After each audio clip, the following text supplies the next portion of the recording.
Hey everyone, and welcome back to Final Fantasy XIV, where today it is time to get done with the third step of our animal weapons. Yeah, 3 steps in the first update in patch 3.1. They gave us a lot to start out with. From here on, the animal weapons are an intense dump for your poetic tombstones. Back when Heavensward first launched, it was a dump for whatever your capped or uncapped tombstones at the time were. I believe it was the uncapped tombstones, so the ones that you get for being level capped that don't have a weekly limit. It was a dump for those tombstones. So currently in patch 7.4, the equivalent of mathematics tombstones. Back then I think it was tombstones of law. But nowadays, since this is old content, they have moved it on to poetics. So this is a very intense poetics dump. It costs tens of thousands of poetics to complete one Anima Relic. And that's not just this step, that's across every step. It costs a total of tens of thousands. I haven't done the full tally yet. I don't know if I want to. It's a terrifying amount, and it's variable. For this step alone, one weapon is 6,000 poetics. Step 4, one weapon is just under 2,000 poetics, a lot less bad, but the 5th step is 11,000, the 6th step is another 2,000, so not too bad. Though it looks like it can be much worse if you don't use daily and weekly roulettes for that step. We'll get to that. Step 7 is another 1,500 poetics. That's more of a time sink for doing something else.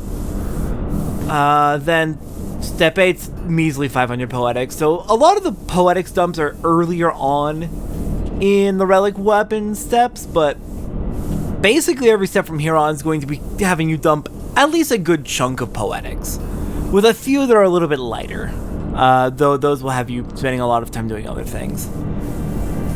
Okay, Ardashir, you ready? Coming into its own. Please note that upon completing the quest, we will receive an animal weapon for a Dark Knight. Let's do it! Ardashir is concerned about the Anima's growth. And yep, that it will give us an item level 210 relic weapon.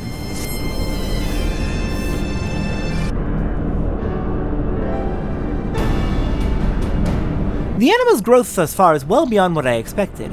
By absorbing our ether during our travels, it has matured enough to take on a form separate from the weapon, and even speak to Satora.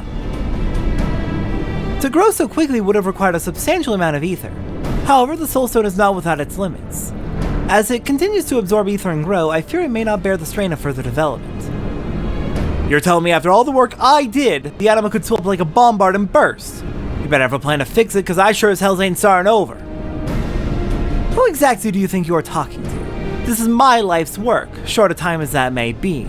Of course I have a plan. If we can reinforce the Soulstone and increase its capacity for etheric energies, it should remain stable. I will speak with Rowena and see to collecting what we require. Oh, you had me fooled when you was begging and pleading to see those Charlian books before. Good to know your incompetence was only for show. Well, seeing as you have everything under control, if you don't mind, I think I'll run off to some tavern to get deep in your cups. Sadly, you haven't the time nor the coin for it. Not when you have a new weapon to make for our friend Satora here. A new weapon? I just finished fixing the one she has now. Why the hell do you need another? Just as we develop and change over time, it is only fitting that Anima should as well. Or do you mean to tell me you were always such a gentleman, even as a child? Oh, it never ends, does it? Fine, if it'll help me settle me debt with Rowena, you'll have your bleeding weapon. If we're attaching the Soulstone to a new weapon, we're gonna need materials for conducting ether. That's where you come in. I need you to go and fetch me some enchanted rubber, fast-drying carbon coat, fast-acting elegant catalyst, and divine water. I know a lass in Mordona sells them. Christiana's her name. Like as now you'll find her keeping a corner somewhere at the House of Splendors. They won't come cheap, but you're a resourceful sort. I'm sure you'll think of something. Alright. I guess that's our life now. This is the step that I have kind of actually been dreading the most for the Heavensward relics. Thankfully, it's over pretty quickly, and I have been doing a lot of preparation for it. I have enough of what I need for over half of the relic weapons at this point. I think I have enough for 7 out of the 13. So, I've been working on this. I could have been done with this grind a long time ago, but I have other things to do with my life, so I wasn't exclusively working on this. But I'm going to head over to my retainer real quick, and I believe I stored them with Altune. Just drop any extra materials in so I can free up some inventory space. And we are looking for... Here we go. Unidentifiable bones, unidentifiable shells, unidentifiable ore, and unidentifiable seeds. I believe I mentioned these items a long time ago as something you should probably consider grinding out. There are a few places you can get these, trust me, even though they haven't come up with the quest yet, we're about to need them. But I have... there's a few places you can go to get these. The easiest way is to spend poetics to get them. Any of Roweno's poetics vendors should sell them. For example, if we head to Ariana over here, we can go to Special Arms. And they're right here, unidentifiable bones, shells, ores, and seeds. We need 10 of each per weapon. So that's 1,500 poetics times 4 per weapon. So 6,000 poetics. Alright, a little bit steep, but you can grind that out eventually, especially if you're doing a lot of roulettes, especially if you're doing main story roulette. That gets you a lot of poetics very quickly. I should probably get back to doing that. But then I'd level too fast, and also that's a lot of time to spend each day. Other ways you can get them. You can buy them for 3 society currencies from the Realm Reborn societies. I believe the Amalj'aa sell the bones. Hang on, I have it written down over here. Yeah, the Amalj'aa sell the bones. The Sylph sell the seeds. The Kobold sell the ore. And the Sahagin sell the shells. You can also get them from the Heavensward societies. I believe it is 6 currency for 1 item, and all 4 should be available from all of the societies in Heavensward. So it's more expensive to go with the Heavensward societies, but you're more flexible in what you're able to buy. What I've been doing is just grinding out the 3 society currency per day from each of the societies. As time permits. Sometimes I only do a pair, and then the other pair the next day. But yeah, eventually once I have 30 society currency for 1 society, I will spend that 30 currency to get 10 of the item, and then hey, that's everything I need for a weapon right there. At least from that society. So yeah, those are the main ways you can get them. I believe you can get unidentifiable shells from Wyvern skin maps in Heavensward as well. They're a rare drop, so it's not reliable, but I have been getting a few extras here and there from the Wyvern skin maps. I wouldn't be surprised if the other unidentifiable items also came from other maps, though I have not seen that yet. But yeah, lots of ways to get it. I find the poetics is the easiest, but the societies is probably is the more reliable, I guess, since you have to do roulettes in order to get the poetics, or at least high-level duties, and that can take a lot longer than just doing your society quest each day. It's a lot no matter what. If you were to do your society quest for the Realm Reborn societies every single day, it would take you 130 days or about 4.5 months to get all 13 relics. It's a long grind. I would say probably go for both poetics and the societies, but I'm actually using my poetics for later steps because I can start preparing for the later steps now and use the societies to work on this step now. I have planned this out. The Anima Relics are a grind. They're quite a grind. They're not as bad as the Realm Reborn Relics, I don't think, but they are their own type of grind. Anyways, hello, Christiana. A customer? A customer! You are a customer, aren't you? I mean, I realize this isn't a proper sell, but I do have wares to sell. That is, if you're willing to buy them. Have you come to buy my wares? I have indeed. I'm looking for a shopping list from my friend Geralt. Ether conductive materials? I think I have what you're looking for, but it won't come cheap. Truth be told, I don't get buyers for these items all that often, but now that I have you, my new favorite customer, I'm sure to turn a profit, and then I can build a stall of my very own. But I don't want your gil. No, dealing with gil is much too messy. Well, with all the counting and sorting and finding a place... Bartering is much simpler, don't you think? There are a few things I'd be willing to trade for if you're interested. The goods requested by Christiana can be obtained through various means, including dungeons, allied society quests, and crafting. I don't believe you can get them through crafting.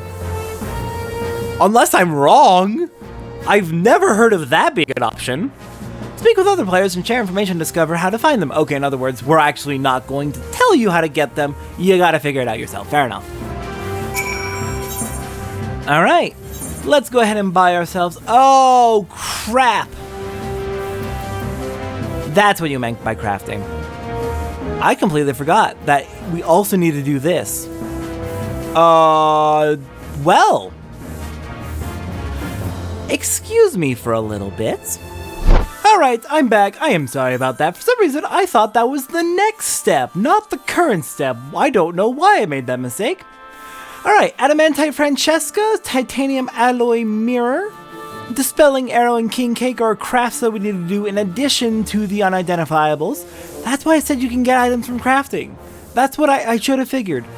Back when this step of the relic first came out, you did have to make these high quality. Nowadays, they can be normal quality and it's fine. You can also buy them for Grand Company seals, a lot of Grand Company seals, so if you don't want to do the crafting, that is an option. But I went ahead and got all the materials I need to craft these. These are all going to be Mastercraft 3 recipes. We're looking for... Oh god. Dispelling Arrow is Carpenter. Let's take a look at the raw materials we need to make 4 of them, and 4 is what we need for one single relic weapon. We're going to need 8 Royal Mistletoe. I believe this is going to be a Gatherer script material. No? Yes. 4 Eagle Feathers, which are bought with Grand Company seals. Dawnboard Ether Sand, which comes from decent, particular level cap collectibles. 20 Dark Chestnut Logs, regular gathering. Ablathian Springwater, regular gathering. Ablathian Mistletoe, timed gathering. Hard Silver Sand, regular gathering. And Silver Ore, regular gathering. Alright, let's go ahead and get crafting. I went ahead and stuck a macro together, which makes use of the fact that we are level 84. I did check, I can make a macro which makes it high quality even at level 60 abilities, but it's much faster to use our higher level abilities, like the level 80 Trained Eye, which increases quality by 100%. Only available in the first step. Recipe level must be at least 10 levels below ours. Cannot be used with expert crafting. Very good ability for crafting old crafts that are not current. That's redundant, but you get the point. It is very, very convenient for crafting old recipes.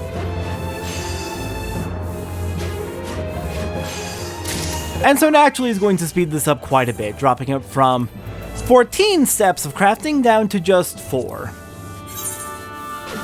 Which makes this go so much smoother. I believe the next item we need to craft is going to be under Blacksmith. And again, these are all Mastercraft 3 recipes. Just taking a look at the recipe tree. We can make Blessed Fletchings. These are Mastercraft 3 recipes. This is a Mastercraft 3 recipe as well. Hallowed Water, Dark Chestnut Lumber to Hollowed Chestnut Lumber, Hard Silver Nugget. If you're going and following along with this, you can look at that yourself, honestly. I'm trying to not put so much detail in where it is completely unnecessary. Next was the Adamantite Francesca. We need 4 of it, coming from Blacksmith. We'll go ahead and scroll through this real quick. This is going to be a Gatherer script item, Desynth, Time Gathering, fairly simple one.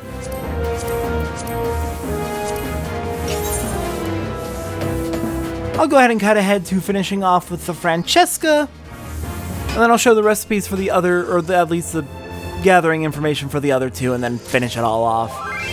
I'm just going to be here for a few moments, it's not going to take that long. There we go, the Francesca is done. Next on the list is going to be from Armor. We want to make, where is it? They're all going to be level 60 1-star recipes. I'm pretty sure it's here. Titanium alloy mirror is what I'm looking for. Where is it?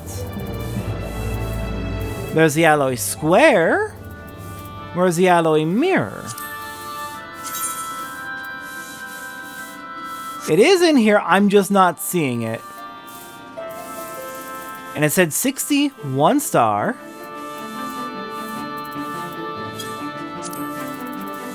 Okay, hold on.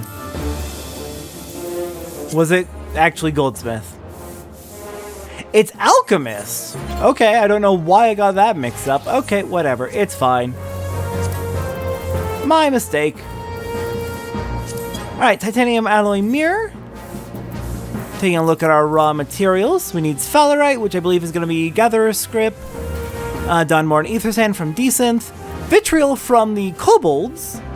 There has to be another way to get this. Can you get this from Grand Company Seals? I seem to remember that being an option. And then the other thing we need to make is a... should be in here. King Cake. For this one, we need Moogle miniatures, which is funny. But the raw materials... Cloud Cotton Bowl is another Gatherer Script item. Dawnborn Ether Sand, as usual, is a ethereal reduction. I've been saying decent. It's ethereal reduction. And then Tiny Crown you can get from Jossie, the culinarian supplier up at the Culinarians Guild. Alright, I'll be back when I have finished crafting all of this. Alright, that should be all of it. If you want to get these not from crafting but from Grand Company Seals, it is a total of 80,000 Grand Company Seals to get all 16 items, which means 5,000 Grand Company Seals per. So not too bad. It is basically a full load of Grand Company Seals, but there's worse things to spend your Grand Company Seals on. The gathering and crafting was not too bad though, thankfully. Now then, with that done, let's finally buy ourselves some raw materials to make ourselves a new weapon. And I really didn't need to do it high quality, but I decided to.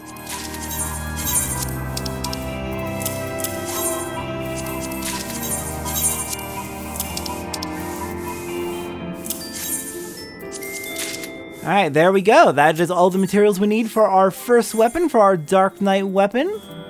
Hop on over to Dark Knight, make sure we are using the Hive Claymore, because we cannot actually have the Deathbringer equipped, because we need to be able to hand it in.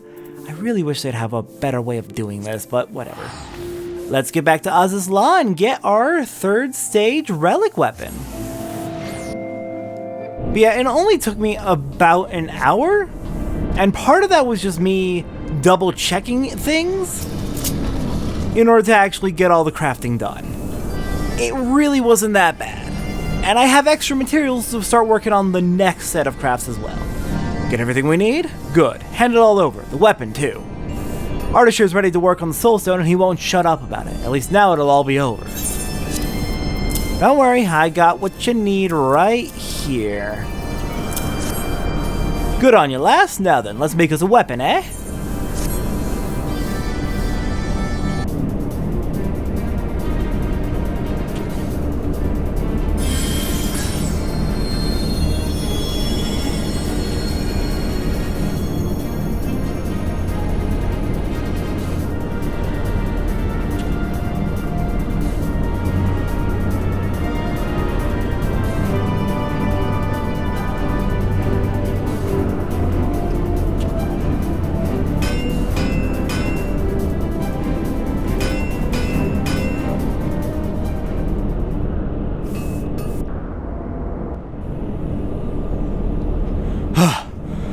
Can't say I've ever forged something quite so extraordinary. A weapon fit for your growing anima. Nay, something more than that. A beauty worthy of ballads. Nothing. The gods themselves would be jealous of a blade so fine.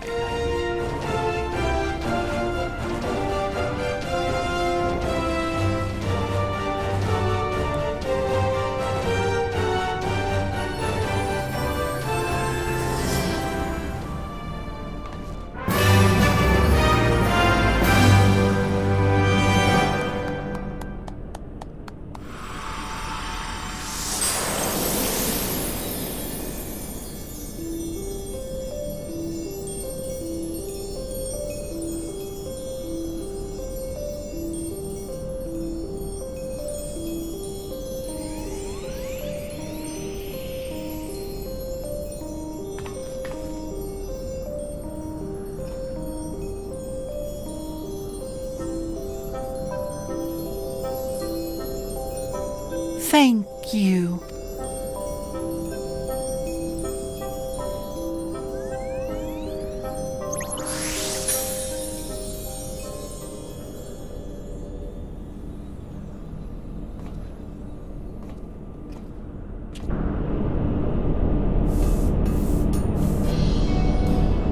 It seems they can't see it. Wait till Rowena takes a gander at this. We keep this up and she'll be giving me notes of promise. To be honest, I once questioned what use I had for a drunkard with a hammer, but you have proven yourself to be quite the competent blacksmith, when you're sober. Satora, I'm at a loss as to how to express my thanks. You look danger in the eye, unflinching, risking life and limb to help me. I hope someday I can repay your kindness. Sure, she carried around a bit, but I made the damn thing. Don't I deserve a little more than left-handed compliments? Did you not see the anima floating before you? What? The anima manifested again? When? Like, literally just now, it was in front of you. But I didn't see anything. Are you certain? Maybe it's because I'm the one who's bonded to it. Why is it that only you are able to see the anima when it chooses to present itself? Maybe it's got no interest in the likes of you. I suppose the anima is not yet strong enough. Perhaps one day, after it has fully matured, we too will be able to behold its wonders. This calls to mind Thavnarian literature on the Zodiac Braves, legendary heroes who wielded arms of unparalleled strength. But soon they will tell the tales of a new legend, of you and your anima weapon. Now don't be getting ahead of yourself, lad. There's no denying its beauty, but there's still room for improvement. You just said yourself the anime ain't fully matured yet. I do not need you to remind me of such things. I have kept a rather comprehensive account of everything we have done thus far. With all the data I have collected, it is only a matter of time before the next step in fostering the anima is clear.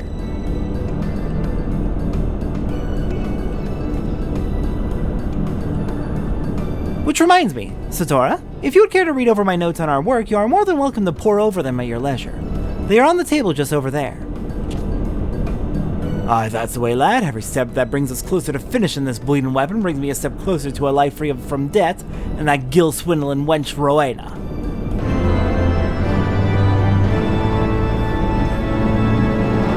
Our weapon has been forged anew, and the anima strength blossoms. Anima crossing, ha ha, very funny. Alright, let's get a good look at our new Nothung.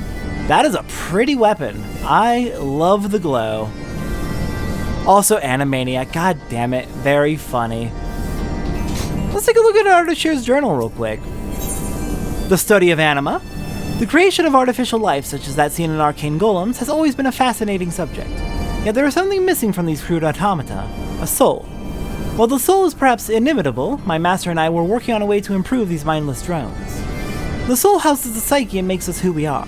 Practitioners of the arcane are able to channel ether from within themselves into soul stones, creating a quasi-soul that can animate golems. The residual imprint of the channeler's psyche, however, robs these beings of individuality. Unable to manipulate our own bodily ether, an infusion of pure ether was the logical choice. The ramifications of this could, in fact, revolutionize automata. Without a residual psyche to hinder their self-awareness, they could think, they could learn. The possibilities are endless. Our goal is to harness the power of anima, the force used to reverse the life stream via etherites. Yet try as we might, our experiments bore no fruit. Master deemed the project a failure and turned to other endeavors. But we were so close I could not simply give up. My last hope lay with the Charlians and their knowledge of arcane sentries, which led me to Eorzea. I came to speak with Mistress Rowena, but also encountered both the realm's most surly drunk and its finest blacksmith. Sadly, they were one and the same. After needlessly berating my plan to base new trials on Charlian theory, this Geralt fellow proposed an ingenious idea, binding the ether-infused soul stone with a weapon in order to preserve the anima. This could not only stop the anima from deteriorating, but give it practical applications as well.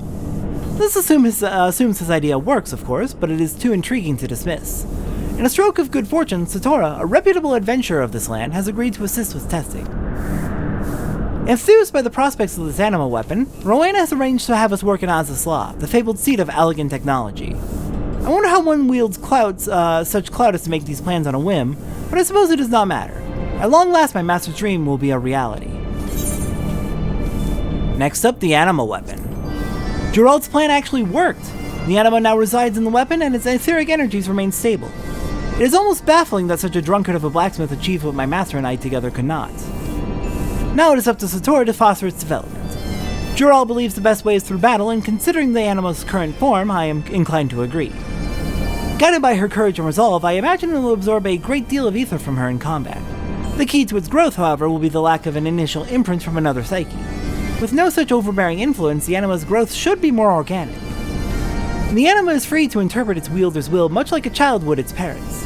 In the end, it will be a reflection of Satora's soul, and yet still unique unto itself. I look forward to seeing the results of our testing. See? It's like raising a child, literally. I love it. Awakening the Anima. Satora set out to journey across Eorzea, revisiting the battlefields of her past to show the Anima what it means to be an adventurer. Of course, it was only natural that I would accompany her. Having finally succeeded after so many failed attempts, what sort of researcher would I be to let this test go unsupervised? The scenery of each location was more breathtaking than the last. If not for my pens and papers, I would have forgotten the purpose of this journey was research. But the lack of activity in the Anima was disheartening. I was beginning to think we would need to create another and start anew. That is, however, until we returned to Ishgard and Satora relayed to me startling news. The Anima had taken on a physical form. To put it simply, the Anima drew on ether in the surrounding environment to create a body separate from the weapon housing the Soulstone. It even went so far as to emit sounds as if trying to communicate, according to Satora's recounting. The noises were unintelligible, but I believe it is safe to assume the Anima has quickened and is gaining a sense of self-awareness. The rate of growth is much faster than I anticipated. There is no telling what the Anima will be capable of next. And finally, reforging the Anima weapon. The Anima has developed quite nicely thus far, exuding an aura that practically bursts from within the weapon. However, I feared at its current pace this would be more than a mere manner of expression.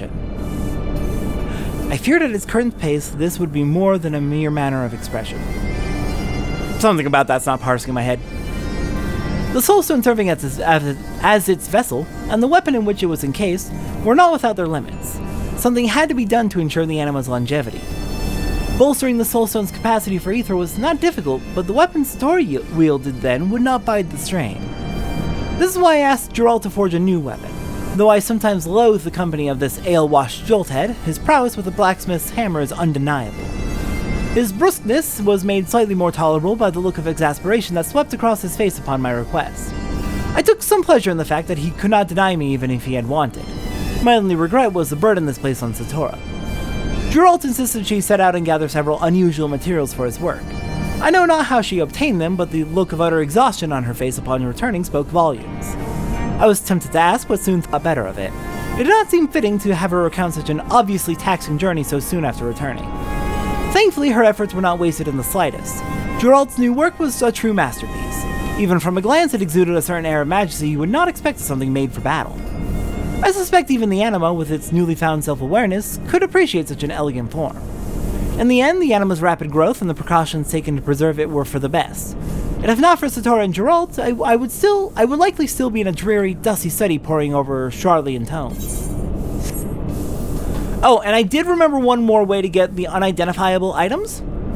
Beating the first, second, third, and fourth floors of Alexander Gordius, which is the first set of Alexander raids, will give you, was it precision? Yeah, precision parts, which can be traded into a merchant back in Adelshire over by Rowena, in order to get the unidentifiable items as well. It's a different item for each floor of the tier, and you need, I believe, 3 items in order to finish off one of the unidentifiable items.